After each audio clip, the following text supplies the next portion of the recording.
Hello class, welcome back बच्चों। बेटा बात कर रहे थे कल ट्रेडिंग अकाउंट की। आज ट्रेडिंग अकाउंट पर बेस कुछ एडवांस कंसेप्ट और बेटा कुछ क्वेश्चंस करने। आप सब सामने देख रहे हैं मेरी तरफ बेटा, सब सामने देख रहे हैं बेटा। बाबू अगर याद हो ट्रेडिंग अकाउंट मैंने बताया था आपको, ट्रेडिंग अकाउंट बेटा ट्रेडिंग अकाउंट के नीचे एक बात जरूर लिखते हैं, क्या? For the period 1st of April to 31st of March of next year. For the period 1st of April 20 से लेकर 31st of March 21.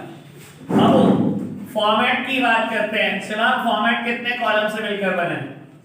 Particular amount बेटा 4 कॉलम से मिलकर बना है। Particulars, amount, particulars and amount।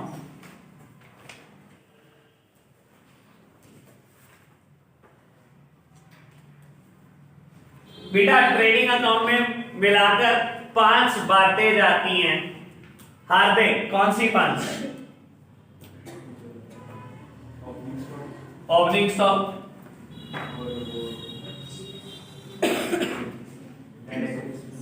Direct expenses. Direct expenses कौन सी side जाते हैं? To side, by side? By side, to side.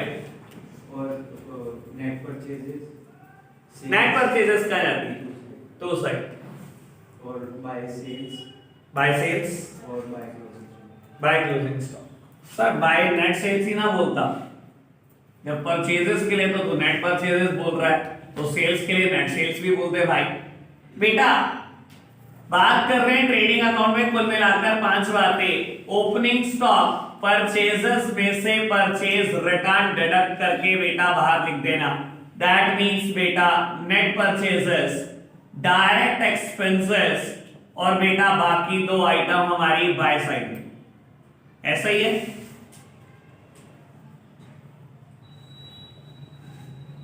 Direct expenses के ऊपर स्टार। मान्य डायरेक्ट एक्सपेंसेस के एग्जांपल दो कुछ।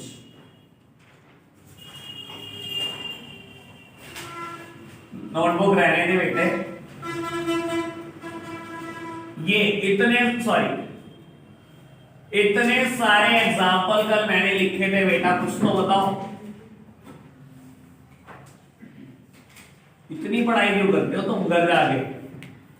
ये नौबत आ जाती है तुमसे 10-15 एग्जांपल देने के बाद एक नहीं दिया जा रहा।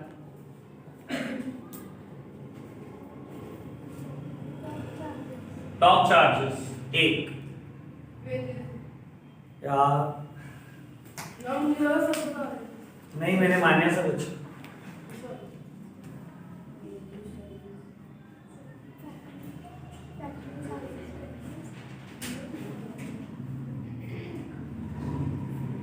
दिया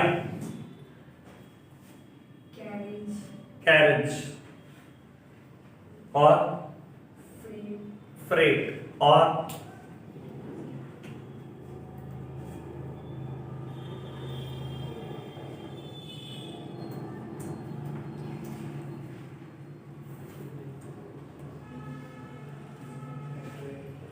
फैक्ट्री रेंट और डायरेक्ट एक्सपेंसेस पूछे सर, क्या बातें कर रहे हो? Octroi, very good. खुशी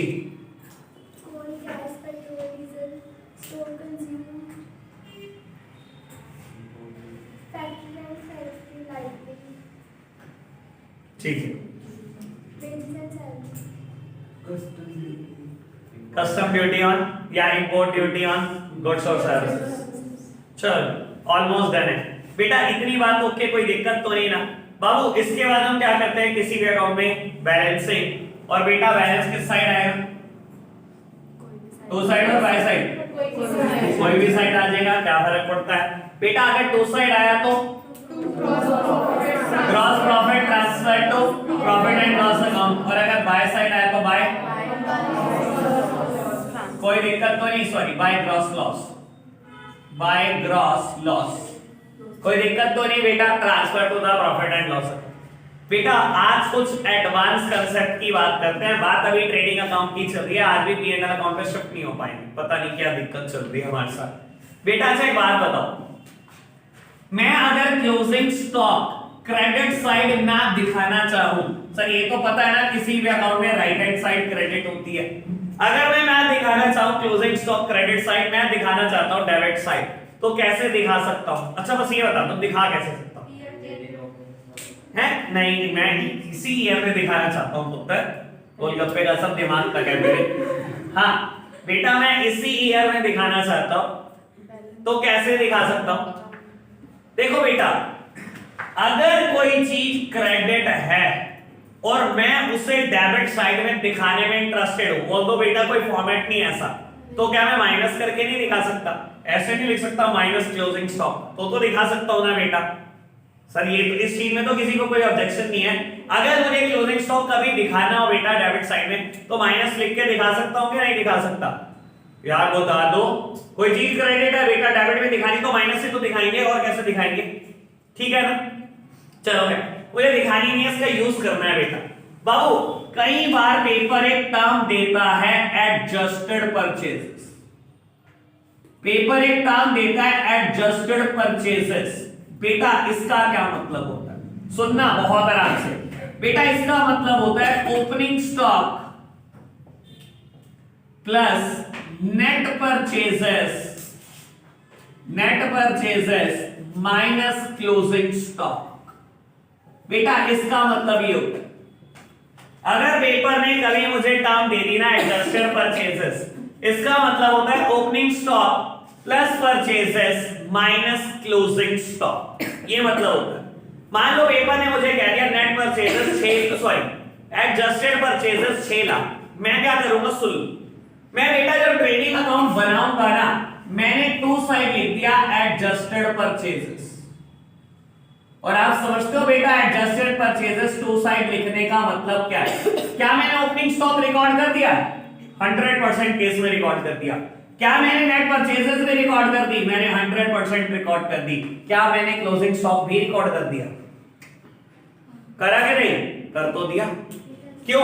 मैंने अगर क्लोजिंग स्टॉक को इधर लिख दिया माइनस में, मैंने एडजस्टेड परचेजेस इसी साइड लिखी ना, दैट मींस मैंने यहीं पर लिख दिया ना माइनस क्लोजिंग स्टॉक, तो बेटा रिकॉर्ड हो तो क्या? समझे क्या नहीं समझे इस बात को? नहीं समझे? लो जी, अच्छा एक बात बताओ, ये लो मैंने ये बोला ना, मैं लिख देता हूं यार to opening stock to net purchases, और मैं क्लोजिंग स्टॉक को बेटा उस साइड इस साइड दिखा रहा हूं इस बार, माइनस टू क्लोजिंग स्टॉक। मान लो मैंने ऐसा कर दिया, तो बेटा क्लोजिंग स्टॉक को इधर दिखाने के लिए माइनस से तो करूंगा, और मैंने इन तीनों को रिप्लेस कर दिया नेट पर एडजस्टेड परचेजेस से, तो क्या मैंने तीनों दिखा दी कि नहीं दिखा दी? दिखा दी ना बेटा।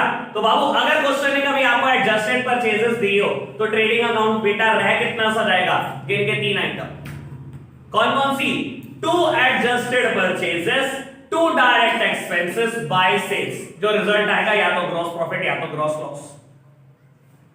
क्लियर है इस चीज को लेकर? कोई दिक्कत तो नहीं? सिंपल सी बात बोली बेटा। एक और टर्म आ सकती है पेपर में, कॉक्स। ये क्या होती है? अरे बड़ी प्यारी टर्म, नाम इसका इतना सुंदर सा है बेटा, कॉक्स। कॉक्स मतलब कॉस्ट ऑफ गुड्स सोल्ड। रटवाऊंगा नहीं कुछ भी बेटा, एक फॉर्मूला लिखूंगा और फिर एनालिसिस मेरा, ठीक है ना? रटवाने वाले दिन चले गए बेटा, अच्छे दिन आ गए अब तो। लो, opening stock plus net purchases plus direct expenses minus closing stock. Sir अगर बहुत आराम से एडजस्टेड परचेजेस और कॉस्ट को कंपेयर करोगे तो डिफरेंस भी नजर आएगा। आ रहा है ना डिफरेंस नजर? किस चीज का डिफरेंस है? सर बोलो, डायरेक्ट एक्सपेंसेस का डिफरेंस है। क्लियर ना बात? एक काम करते हैं बेटा, एक एग्जांपल करते हैं विद रैंडम फिगर। आप कुछ नहीं कर रहे, मैं ही कर रहा हूं विद रैंडम फिगर्स। सुनना बेटा, मैंने लिखा है टू ओपनिंग स्टॉक, एक रैंडम फिगर, आप बोल दो जो आपको अच्छी लगे। 5000 डन है जी। बेटा टू नेट परचेजेस बोल दो बेटा, जिसमें जो फिगर बोलनी है अच्छी खासी लैक्स में बोलना। 10 लाख बोला किसी ने, लो 10 लाख, 5 लाख किसी और जगह एडजस्ट कर देंगे। डायरेक्ट एक्सपेंसेस थाउजेंड्स में बोलना, 50,000 लो जी बेटा। बाय सेल्स, बेटा सेल्स 11 लाख से ऊपर कोई भी फिगर जो आप चाहते हो। 10 करोड़। अच्छा यार ज्यादा नहीं हो गया कुछ? बाय क्लोजिंग स्टॉक, सारे बंदों की गिनती का रेट बता दिया तूने। लो बेटा बाबू बाय क्लोजिंग स्टॉक कुछ भी एक रैंडम फिगर। लो प्यारे बच्चों बेटा ग्रॉस प्रॉफिट या ग्रॉस लॉस निकालते हैं। आप बेटा सबसे पहले क्या करेंगे, बैलेंसिंग। बाबू इस साइड का टोटल आ रहा है 13,25,000, ठीक है ना, और इस साइड का टोटल 10,55,000। तो highest total should be placed on both side. मैंने हाईएस्ट टोटल लिख दिया बेटा 13,25,000, ठीक है जी। और अगर मैं 10,55,000 को माइनस करूं तो बेटा मेरा प्रॉफिट आएगा 2,70,000। कोई दिक्कत तो नहीं? बात समझ में आई? अभी तक कोई दिक्कत किसी बात में नहीं है? हाँ भाई नेट सेल्स मैंने इसलिए नहीं लिखा बेटा, अच्छा मैंने वो ही नहीं लिखा कोई एग्जांपल, चाहे नाइट सेल्स लिख लो बेटा। लो कोई दिक्कत तो नहीं? बात समझ में आई? बाबू बढ़ते हैं आगे। मेरे को कॉक्स पे एनालिसिस करना है, कॉक्स का मतलब समझाना है आपको। एक बार एक रैंडम जो ये फिगर है बेटा सिर्फ इस फॉर्मूला में पुट कर, ठीक है जी। Opening stock 5,000, net purchases 10 lakh रुपए की, डायरेक्ट एक्सपेंसेस 50,000 रुपए के, और क्लोजिंग स्टॉक बेटा 75,000 का। Answer is 980। Answer is 9,80,000। मतलब मेरे प्यारे बच्चों सामने देखना, मेरे पास जब साल शुरू हुआ 5,000 रुपए का स्टॉक, ठीक है। मैंने बेटा 10 लाख रुपए का और गुड्स खरीद लिया, यानी कि बेटा मेरे पास गुड्स कितना होना चाहिए, 10 लाख 5,000 का। बेटा मैंने 50,000 रुपए के गुड्स खरीदने के खर्चे और कर दिए, यानी कि बेटा जो गुड्स मुझे पड़ा हुआ है वो बेटा 10,55,000 रुपए का पड़ा हुआ है, ठीक है ना। और मैंने बेटा जब साल खत्म हुआ देखा मेरे पास सिर्फ स्टॉक 75,000 का बचा, तो बाकी स्टॉक कहां चला गया बेटा? बिक गया। और कहां जाना बेटा? बिक गया। सुनना प्यारे बच्चों बहुत आराम से सुन लो, मैं वर्ड बाय वर्ड समझाऊंगा आराम से। इसका मतलब बेटा क्या टर्म को बोलते हैं इसको? Cost of goods sold. मतलब आपने जो गुड्स बेचा उसकी कीमत आपको क्या पड़ी हुई थी? सर ऑब्वियस बात है, जब मैं सेल्स करता हूं मैं प्रॉफिट जोड़ के करता हूं, ठीक है ना। ऐसा तो नहीं होता ना मेरी दुकान पे 9,80,000 का सामान है, मैं 9,80,000 में बेच दिया। सर कुछ ज्यादा का ही बेचूंगा ना। मैं क्या निकाल रहा हूं? Cost of goods sold. मैंने जो सामान बेचा उसकी कीमत मुझे क्या पड़ी हुई थी? समझ आई बात? बेटा जब मैंने साल शुरू करा 5,000 का सामान पड़ा हुआ था, 10 लाख का मैंने और खरीद लिया, 50,000 परचेज के खर्चे कर दिए, मुझे सामान 10,55,000 रुपए का पड़ा हुआ है। और बेटा जब साल खत्म हुआ तो 75,000 का ही सामान बचा है, तो बाकी कहां चला गया बेटा? बिक गया ना। 9,80,000 रुपए का सामान जो मुझे पड़ा हुआ था 9,80,000 का, मैंने वो बेच दिया। चाहे बेचा बेटा 12.5 लाख, मैंने सस्ता थोड़ी बेचा। 9,80,000 की चीज को मैंने 12.5 लाख में बेचा। मैं लेकिन निकाल के आ रहा हूं कॉस्ट ऑफ गुड्स सोल्ड। जो गुड्स आपने बेचा उसकी कीमत आपको क्या पड़ी हुई थी? समझ आई ना बात? रट तो नहीं रहना कुछ भी बेटा। और आपको ये भी बता देता हूं, इसको हम प्यार से बोलते हैं कॉस्ट ऑफ मटेरियल कंज्यूम, कि कितना मटेरियल कंज्यूम हो गया बिजनेस में। सर 5,000 का मटेरियल बढ़ा था, 10 का और खरीदा, 55,000 परचेज के 50,000 पर परचेज के खर्चे, 10,55,000 का मटेरियल था और आखिरी में बचा बेटा 75,000 का, तो बाकी कहां चला गया? बाकी सब कंज्यूम ही तो हो गया, बेच तो दिया आपने बेटा उठाकर, ठीक है ना। 9,80,000 की चीज मैंने 12.5 लाख में बेच दी। एनालिसिस समझ में आ रहा है? क्लियर है बात? और आपको बता देता हूं बेटा कॉस्ट निकालने का एक और तरीका भी होता है, और बड़ा ये आसान तरीका और मजा आ जाए सुन के बेटा। Sales minus GP, 12.5 lakh minus 2,70,000, ये क्या है? 9 से नहीं आया और आएगा भी बेटा। क्यों ना आए? सुन लो, देखो बेटा मैंने क्या करा, मैं कुछ नहीं कर रहा हूं बेटा, सिंपल सिंपल बेटा इन्हीं का इस्तेमाल कर रहा हूं, मैथ्स लगा रहा हूं सिंपल। ये तीन चीजों को जोड़ा, क्लोजिंग स्टॉक को इधर ले आया तो बेटा माइनस में आएगा, ये चार चीजें मिलाकर कॉस्ट बनती है। तो बेटा अगर मैं जीपी को उधर ले जाऊं तो ये भी तो माइनस में जाएगा, सेल्स माइनस जीपी, इन चारों की तो बराबर, मैं भी तो मैथ्स ही लगा, क्लियर है ना बात, ठीक है ना। लेकिन मैं रटवा नहीं रहा, मैंने कॉक्स का मतलब बताया आपको, टीचर का तो बस चले, वो तो फॉर्मूला बताया, उनके हिसाब से तो उनकी ड्यूटी पूरी है, लेकिन बेटा बच्चा उलझ जाता है इन चीजों में, क्लियर है ना बात। कॉक्स मतलब क्लियर हुआ, जो हमने गुड्स सोल्ड किया उसकी कीमत हमें क्या पड़ेगी, ठीक है बात। सर अगर किसी क्वेश्चन में गलती से ग्रॉस लॉस हो तो सर फॉर्मूला बन जाएगा सेल्स प्लस ग्रॉस लॉस,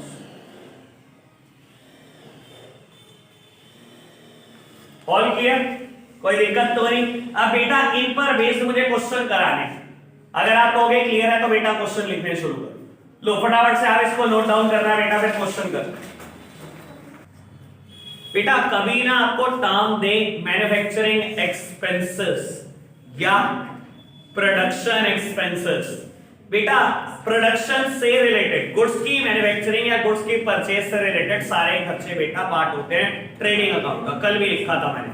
लेकिन एक टर्म आती है बड़ी कंफ्यूजिंग, आपको देता है ट्रेड एक्सपेंसेस, बच्चे को पता नहीं क्या लगता है ट्रेड और ट्रेडिंग एक जैसे वर्ड है, अच्छा दिखाओ जिसको ट्रेडिंग अकाउंट में, नहीं बेटा, ट्रेड एक्सपेंसेस बिजनेस को चलाने के खर्चे बेटा, बाबू ट्रेड मतलब व्यापार के खर्चे, बिजनेस के खर्चे बेटा, उस श्रेणी का परचेज क्या है, वो व्यापार के खर्चे हैं बेटा, और वो जरूरी नहीं है बेटा सब परचेज के, कुछ नहीं बताया, ट्रेड एक्सपेंसेस वर्ड है बेटा, आप प्रॉफिट एंड लॉस अकाउंट में दिखाएं, कोई सिमिलैरिटी नहीं है ट्रेड एक्सपेंसेस और ट्रेडिंग में, ठीक है ना। मैन्युफैक्चरिंग और प्रोडक्शन एक्सपेंसेस ट्रेडिंग अकाउंट का पार्ट होते हैं, जबकि trade expenses profit and loss account का, ठीक है जी। कल से P and L account start करेंगे, पहले आप 1 to 4 इलस्ट्रेशन करके दिखाओ जल्दी से बेटा। इलस्ट्रेशन 4 सब मेरे साथ साथ पढ़ेंगे, जिन्होंने अभी तक नहीं भी पढ़ा एक बार इलस्ट्रेशन 4 सब पढ़ लो, इसमें प्रॉब्लम आने वाली है, जो बच्चा पहली बार कर रहा है उसे पक्का प्रॉब्लम आने वाली है। लो जी, कहता है बेटा calculate GP when total purchase during the year are 8 lakh, return outward that means purchase return 20,000, direct expenses 60,000, 2/3 of the goods are sold for 6,10,000। प्यारे बच्चों इसने क्या करा देखो मैं बता देता हूं, कहता है पूरे साल की परचेज इतनी और पूरे साल में जो आपने रिटर्न करे गुड्स वो इतने, तो परचेज में से परचेज रिटर्न माइनस कर दो तो नेट परचेजेस आ जाएंगे, पूरे साल के डायरेक्ट खर्चे इतने बता दिया जी, और कहता है आपने क्या करा 2/3 ऑफ द गुड्स बेच दिए जो 6,10,000 में बेच दिए, और मुझे कहा जाता है जीपी निकाल दो। बेटा सब सामने देखना, हम जीपी निकाल देते हैं बेटा, वैसे तो देखो जीपी निकालने के बहुत सारे रास्ते हो सकते हैं, सबसे अच्छा रास्ता तो ट्रेडिंग अकाउंट होता है, लेकिन बेटा उससे भी अच्छा एक रास्ता है, देखो अभी आपने मुझसे एक फॉर्मूला पढ़ा है बेटा, क्या फॉर्मूला पढ़ा था हमने, सेल्स कॉस्ट निकालने का फॉर्मूला था बेटा सेल्स माइनस, तो बेटा क्या यहां से जीपी निकालने का फॉर्मूला नहीं डिराइव कर सकता, अगर मैं जीपी को इधर ले जाऊं तो बेटा फॉर्मूला आ जाएगा सेल्स माइनस कॉस्ट। आपने कितने, अब समझने वाली बात है, रटने वालों से भाई साहब मेरे से बहुत डरता है रटने वाले बच्चे, क्योंकि मैं कभी रट्टे नहीं दूंगा किसी भी हाल में। बेटा सेल्स मतलब मैंने कितने का सामान बेचा, और बेटा minus cost of good sold, वो जो मैंने सामान बेचा उसकी कॉस्ट मुझे क्या पड़ी, ठीक है ना बेटा, तभी तो जीपी आएगा। मान लो बेटा मैंने 6 लाख रुपए की कॉस्ट का सामान 7 लाख में बेच दिया, 6 लाख की कॉस्ट का सामान 7 लाख में बेच दिया, मैं जीपीएस 1 लाख, ऐसे ही तो निकलेगा, इसमें रटने की क्या जरूरत है, कोई रटने वाली बात है नहीं ना, समझ आई बात। लेकिन एक बात सोचो, क्या सर इस क्वेश्चन में मुझे सेल्स गिवन है, बिल्कुल गिवन है, इसने कहा 6,10,000 रुपए का सामान बेच दिया, बेटा कॉस्ट माइनस करना है, लेकिन प्यारे बच्चों बहुत आराम से एक बात बताओ, इसने आपको बताया टोटल पूरे साल जो आपने परचेजेस करी, पूरे साल के डायरेक्ट खर्चे, बेटा कॉस्ट बताया पूरे साल का, और सेल्स बताई, बेटा सेल्स बताई 2/3, कहता है 2/3 ऑफ द गुड्स बेच दिया, ये कोई आम लेंथ पे है, 2/3 गुड्स 2/3 गुड्स बेच दिया बेटा मैंने, और बाबू परचेजेस बताई टोटल पूरे साल की। बाबू ये कोई आर्म लेंथ पे नहीं है, कभी जीपी निकल नहीं सकता। जीपी कैसे निकलेगा, सुनो, ये मेरी 2/3 ऑफ द गुड्स मैंने बेचा है, अगर मैं 2/3 ऑफ द गुड्स की कॉस्ट निकाल दूं और दोनों को कंपेयर कर दूं तो निकल नहीं जाएगा जीपी। ठीक है, मेरी तरफ देखना, पहले कॉस्ट ही निकाल। सर कॉस्ट का फॉर्मूला क्या होता है, opening stock plus net purchases plus direct expenses minus closing stock. Opening stock given है क्वेश्चन में, नहीं। Net purchases that means purchase minus purchase return. Purchases 1 lakh, कितनी 8 लाख, रिटर्न 20,000 थी और डायरेक्ट एक्सपेंसेस 60 के शायद। क्लोजिंग स्टॉक नहीं गिवन, 0। बेटा ये कैलकुलेट करा, ये आ गया कॉस्ट 1,40,000 बेटा, लेकिन ये पूरे साल का है, ये 2/3 नहीं है।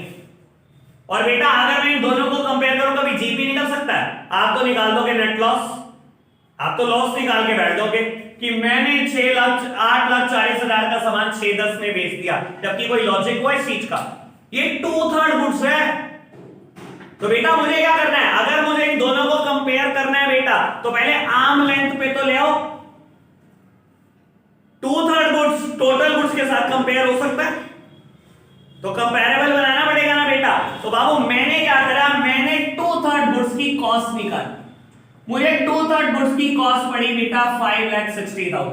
5,60,000 की चीज मैंने 6,10,000 में बेच दी, दैट मींस मेरा जीपी है बेटा 50,000। क्लियर हुई होगी शायद बात, समझ आई ना? कुछ रटा तो नहीं है ना, हमने रटने की जरूरत नहीं है चैप्टर को बिल्कुल भी। ओ लोग के एक बात और बताऊं, एक बात बहुत मजेदार बेटा। अच्छा यहां से हम ये भी तो फॉर्मूला बना सकते हैं, cost plus GP is equals to 6। ऐसे नहीं फॉर्मूला बना सकते सर? अगर जीपी को मैं इधर ले जाऊं तो फॉर्मूला तो यही बनेगा ना, cost plus GP is equals to 6। कोई दिक्कत तो नहीं ना बाबू? अच्छा मैं अगर आपको एक बात कह दूं कि मेरे बिजनेस में सेल्स है 125 की, ठीक है, और मेरा प्रॉफिट है, या पहले थोड़ा सा समझा दो। लो बेटा सामने देखना बाबू, देखो ग्रॉस प्रॉफिट को ना डिफाइन करने के 2 तरीके हो सकते हैं। मैं 2 तरीके से ग्रॉस प्रॉफिट को डिफाइन कर सकता हूं। यहां पर मेरा ग्रॉस प्रॉफिट बेटा 25 है, मैं ऐसे बोल सकता हूं GP is 25% of the cost. GP जो है वो कॉस्ट का 25% है कि नहीं है? कॉस्ट का 25%, देख लो यार, बोलना पड़ेगा है ना।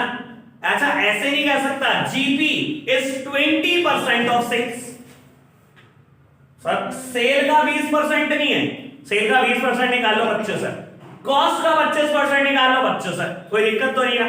जीपी को दोनों तरीके से बोला जा सकता है कि नहीं बोला जा सकता? कॉस्ट के सेंस में भी बोला जा सकता है और बेटा सेल्स की सेंस में भी बोला जा सकता है। बोला जा सकता है यार, बता दो प्लीज यार। हाँ बोला जा सकता है ना, ठीक है ना। अब पेपर क्या करता है, पेपर करता है उच्चीयर। पेपर देगा सेल्स, आपको बोलेगा बेटा आपके बिजनेस की सेल है 500 और आप जीपी कमाते हैं 20% ऑफ कॉस्ट। सर ऐसी चीजें देखते तो कैसे करूंगा? सेल बताई 500 रुपए और प्रॉफिट क्या बताया, कॉस्ट की सेंस में दिया। या पेपर ने क्या करा, पेपर ने दी कॉस्ट कि आपके बिजनेस में कॉस्ट है 400 रुपए और आप प्रॉफिट कमाते हैं 20% ऑफ सेल्स। सर ऐसा कर सकता है क्या? नहीं कर सकता? कर तो सकता है ना। और आगे आने वाले बेटा 5 क्वेश्चन में आप यही देखोगे, ठीक है ना। तो ऐसे बच्चे देखो, मैथ्स वाले बच्चों के पास कुछ नहीं होता तो एक्स हो उनको कुछ समझना है, वो कहते हैं अच्छा एक्स तो है ही ना, लो एक्स से ही करो क्वेश्चन। बेटा देखो मैथ्स वाले कैसे करते हैं मैं पक्का बता दूं। अब मैंने कह दिया बेटा कॉस्ट है 400 रुपए and profit is 20% of sale. इन्होंने कुछ नहीं करना है, एक्स मान लेना है सेल को, लो 20% ऑफ सेल्स, और कर देंगे सॉल्व और कर देंगे कुछ ऐसे ही करेंगे ना मैथ्स वाले को, ठीक है ना। सर मैं इससे बहुत आसान तरीका बताऊं, मुझे पता लगा था सीपीटी में, मेरी टीचर ने बताया था, ठीक है ना, 11th होगी 12th होगी हमें पता ही नहीं था, ठीक है ना। और बेटा 12th वाले बच्चों को भी मैंने कुछ दिन पहले बताया, तो भाई उन्होंने पता नहीं कहां क्या पढ़ा भाई। मैं इससे बहुत आसान तरीका बताऊं, सब सामने देखना। अच्छा इससे एक बार आंसर निकाल लो, क्या 0.80x, यानी कि बेटा x कितना आ गया 500, ऐसे ही है ना, सेल 500 आ जाएगी। जीपी बेटा अब देख लो 20% ऑफ सेल्स नहीं है बेटा जीपी, मैंने ये तो क्वेश्चन बनाया था, अरे बोल दो यार, यही बताया था ना। लो इससे बहुत आसान तरीका बताता हूं, इससे बहुत आसान बेटा।